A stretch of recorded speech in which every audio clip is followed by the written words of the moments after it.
Aujourd'hui, nous allons voir l'asynchronisme en JavaScript. Pourquoi? Parce que c'est un sujet qui me touche beaucoup, on m'en a parlé et je trouvais ça plutôt cool de faire une petite vidéo explicative sur le sujet, plutôt simple à comprendre avec des images sympathiques. Donc je vous propose de bien vous asseoir dans vos sièges et de suivre l'opéra qui va suivre. L'asynchronisme. L'asynchronisme en JavaScript, c'est comme si on imaginait un immense orchestre qui étaient tous en train de jouer à leur rythme. Voilà, chaque musicien jouait à son rythme pour créer une superbe harmonie qui arrive délicatement à nos oreilles. En JavaScript, tout tourne autour du principe de l'asynchrone ou du synchrone. En JavaScript, l'asynchronisme, c'est quoi? Donc dans l'asynchronisme, on a le synchrome et l'asynchrone. Le synchrome, c'est des tâches qui vont être exécutées les unes à la suite des autres. Voilà, différemment. Donc voilà, la première tâche, une fois que celle-ci est finie, la deuxième, la troisième, la quatrième, ainsi de suite. A l'inverse, l'asynchrone, qu'est-ce que c'est? Ça va être 2 ou 3 tâches ou plusieurs tâches, autant que vous voulez, qui peuvent être exécutées simultanément sans bloquer le processus de votre code. Très intéressant. Prenons un orchestre. Dans cet orchestre, nous avons 3 musiciens qui jouent d'un instrument différent.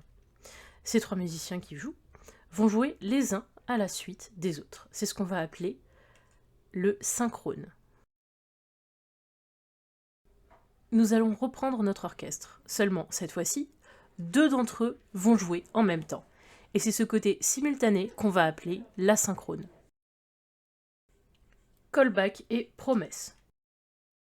Les callbacks et les promesses sont des outils essentiels pour l'asynchronisme en JavaScript. Je vous explique ça tout de suite en images. Les callbacks. Imaginez que le chef d'orchestre donne une instruction à chaque musicien pour jouer un court solo de musique. Quand chaque musicien a terminé de jouer son solo, il lève la main et indique au chef d'orchestre qu'il a fini. Le chef d'orchestre, lui, attend que tous les musiciens aient terminé avant de poursuivre avec la prochaine partie de la musique. Dans notre image, les musiciens représentent les callbacks, ils jouent leur solo, qui vont, leur solo être les fonctions, puis indiquent au chef d'orchestre, le chef d'orchestre qui dans notre image va être le programme, qu'ils ont fini. Les promesses. Cette fois-ci, le chef d'orchestre distribue une feuille de musique à chaque musicien avec l'heure exacte à laquelle il doit commencer à jouer. Chaque musicien regarde sa feuille et regarde l'heure indiquée dessus. À ce moment-là, ils peuvent commencer à jouer. Ils savent qu'ils doivent jouer à un moment précis et n'ont pas besoin d'attendre les autres pour commencer. Ici, dans notre image, les feuilles vont représenter les promesses. Chaque musicien sait exactement quand commencer à jouer sans attendre les autres, ce qui rend le tout plus clair et plus ordonné. Les fonctions async et await.